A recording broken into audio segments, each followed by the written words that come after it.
নমস্কার বন্ধুরা, আমি শ্যামলী কিচেন উইথ ভিলেজ ফুডে আজ একটি নতুন রান্নার ব্লগ নিয়ে আপনাদের সামনে হাজির হয়েছি।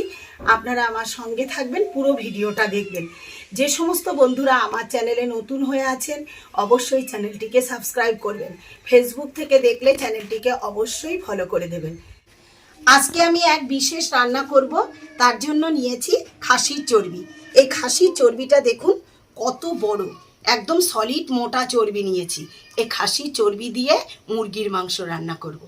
আপনারাও বাড়িতে কিন্তু এরকম খাসির চর্বি দিয়ে অন্তত একবার হলেও মুরগির মাংস রান্না করে খাবেন। আর এখানে নিয়েছি একটা 2.5 থেকে 3 কিলো ওজনের একটা আস্ত মুরগি।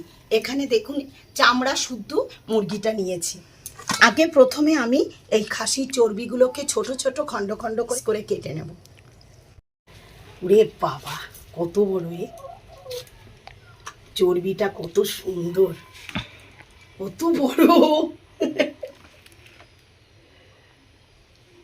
বন্ধুরা দেখুন, খাসির চর্বিটা সুন্দর করে কেটে নিয়েছি।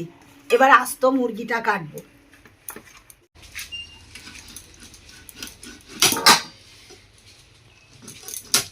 রবিবারের সকাল মানেই হচ্ছে মুরগির মাংস হোক খাসির মাংস হোক, রবিবারটা জমিয়ে খেতে হয়।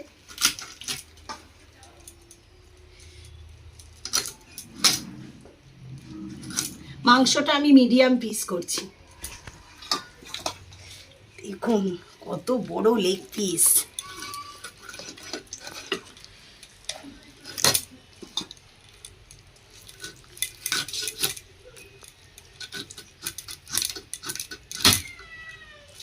দেখুন বন্ধুরা, এখানে মিডিয়াম পিস করে 2.5 কিলো মুরগি পুরোটাই কেটে নিয়েছি। এবার মাংসটাকে সুন্দর করে ধুয়ে এনে ম্যারিনেট করব। বন্ধুরা দেখুন, মাংসটাকে ধুয়ে পরিষ্কার করে নিয়ে এসেছি। খাসির চর্বিটাকেও সুন্দর করে পরিষ্কার করে ধুয়ে নিয়ে এসেছি। এবার আমি মিক্সিতে মশলা বেটে নেব। তার জন্য এখানে দেখুন আমি নিয়েছি শুকনো লঙ্কা, জিরে, মরিচ। মাংস যেহেতু অনেকটা বেশি, আর কোনো রকম গুঁড়ো মশলা ব্যবহার করব না। জিরে, মরিচ, শুকনো লঙ্কা নিয়ে নিয়েছি। এবার দেব পরিমাণ মতন কাঁচা লঙ্কা। নিয়েছি পেঁয়াজ কুচি। পেঁয়াজটা তেলের পরে দেবো, কিন্তু অল্প একটু পেঁয়াজের মধ্যে দিয়ে দিচ্ছি। মশলাতে কোনো প্রকার জল ব্যবহার করব না, পেঁয়াজ আর টমেটোতেই বাটা হয়ে যাবে। রসুন আর আদা রয়েছে, এটাও দিয়ে দিচ্ছি। এখানে রয়েছে টমেটো কাটা, টমেটো কুচিটাও নিয়ে নিচ্ছি। সব একসঙ্গে সুন্দর করে ব্লেন্ড করে নিয়ে আসছি। মাংসের আলু ভাজার আগে আমরা যে খাসির চর্বিটা নিয়েছি, এই চর্বিটা হালকা করে তেল দিয়ে ভেজে আগে তুলে রাখতে হবে। যখন মাংসটা অর্ধেকটা প্রায় সেদ্ধ হয়ে যাবে, তখন ফুটন্ত ঝোলের মধ্যে খাসির চর্বিগুলো দিয়ে দেবো। আগে থেকে যদি চর্বিগুলো দিয়ে দিই, চর্বি গলে পুরো মাংসের মধ্যে মিশে যাবে, মাংসটা খেতে বিস্বাদ হবে। এই জন্য সামান্য পরিমাণে তেল কড়াইতে দিয়ে দিচ্ছি। কড়াই তেল গরম হয়ে গেছে, এবার খাসির চর্বিগুলো দিয়ে দিচ্ছি।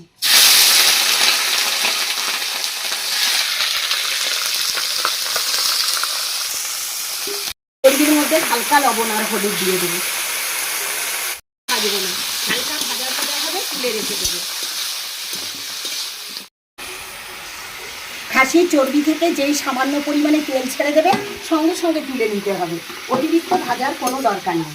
দেখুন কি সুন্দর চর্বিগুলো হয়েছে। দেখুন বন্ধুরা, কিন্তু খাসির চর্বি দিয়ে মুরগির মাংস রান্না করব, সেহেতু মুরগির মাংসের জন্য কিন্তু অতিরিক্ত তেল কড়াইতে দেবো না। যেহেতু তেল বেরোবে খাসির চর্বি থেকে, এই জন্য পরিমাণ মতো সামান্য তেল দেবো। কড়াইয়ের মধ্যে সামান্য তেল দিয়ে দিলাম। এই তেলেই আলু ভেজে নেব এবং এই তেলেই মাংস রান্না হয়ে যাবে। তেল গরম হয়ে গেছে, তেলের মধ্যে আমি এবার মাংসের জন্য আলুগুলো ছেড়ে দিচ্ছি।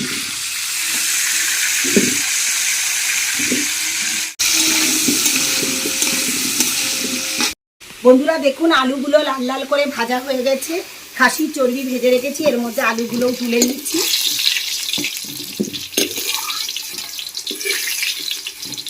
এবার মাংসের মধ্যে ফোড়নের জন্য দিয়ে দেব। এখানে নিয়েছি আস্ত শুকনো লঙ্কা আর গোটা জিরে আর একটা তেজপাতা, এটাকে দিয়ে দিচ্ছি।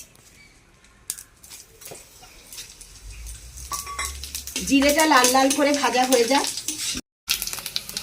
এবার দেখুন বন্ধুরা, আপনারা কে কে আস্ত রসুন মাংসতে খেতে পছন্দ করেন কমেন্টসে কিন্তু জানাবেন। এবার আস্ত রসুনগুলো দিয়ে দিচ্ছি একটা তেজপাতা। আর এখানে পেঁয়াজ কুচি রয়েছে, পেঁয়াজ কুচিটাও দিয়ে দিচ্ছি। পেঁয়াজ কুচিগুলো ভালোভাবে নরম হওয়ার জন্য দিয়ে দিচ্ছি সামান্য লবণ হলুদ। এখানে যে মশলাগুলো জিরে, মরিচ, আদা, শুকনো লঙ্কা সব একসাথে বেটে নিয়েছি। এবার বাটা মশলাটাও কিন্তু পেঁয়াজের মধ্যে দিয়ে দেবো। অল্প একটু পেঁয়াজটা ব্রাউন কালার হয়ে যায়, হালকা ব্রাউন কালার হয়ে গেছে। এবার মিক্সিতে পেস্ট করা সমস্ত মশলাগুলো দিয়ে দিচ্ছি।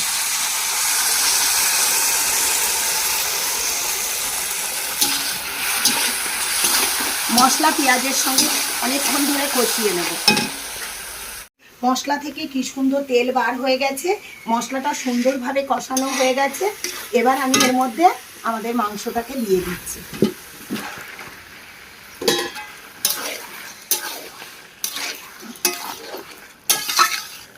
এই মাংসে কিন্তু কোনো রকম বেশি ঝোল ব্যবহার করা যাবে না। মশলার সঙ্গে মাংস প্রায় 20 মিনিট ধরে কষাচ্ছি। এবার একটু খুলে দেখি কি পরিস্থিতি হয়েছে।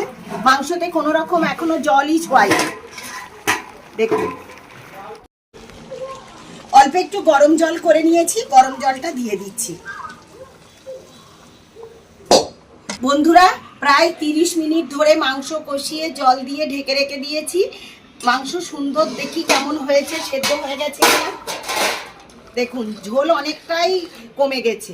আর এখানে যে আলু দিয়েছিলাম, আলুটাও গলে গেছে। মাংস অর্ধেক সেদ্ধ হয়ে গেছে, হালকা ঝোল আছে। এমতো অবস্থায় যে খাসির চর্বিগুলো আমি ভেজে রেখেছিলাম, এগুলো দিয়ে দিচ্ছি। খাসির চর্বি দিয়ে বেশিক্ষণ জাল দেওয়া যাবে না, অল্প কিছুক্ষণ জাল দিলেই কিন্তু চর্বিটা গলে যাবে। পুরা খাসির চর্বি দিয়ে 5 মিনিট জাল করা হয়ে গেছে। এবার দেখি, দেখুন চর্বিগুলো কি সুন্দর ফুলে ফুলে উঠেছে। মাংসের ঝোল একদমই নেই।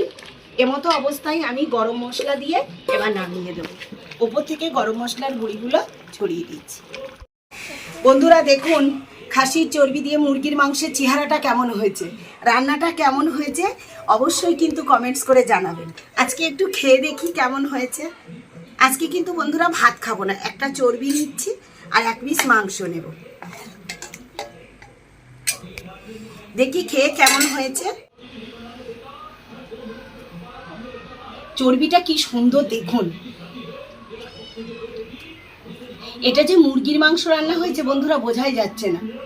ঝোলটা পুরো খাসির মতো গন্ধ, আবার খেতেও কিন্তু দারুণ সুস্বাদু। বন্ধুরা, আপনারাও বাড়িতে কিন্তু এরকম খাসির চর্বি দিয়ে মুরগির মাংস রান্না করবেন। যে সমস্ত বন্ধুরা আমার চ্যানেলে নতুন হয়ে আছেন, চ্যানেলটিকে অবশ্যই সাবস্ক্রাইব করবেন। ফেসবুক থেকে দেখলে চ্যানেলটিকে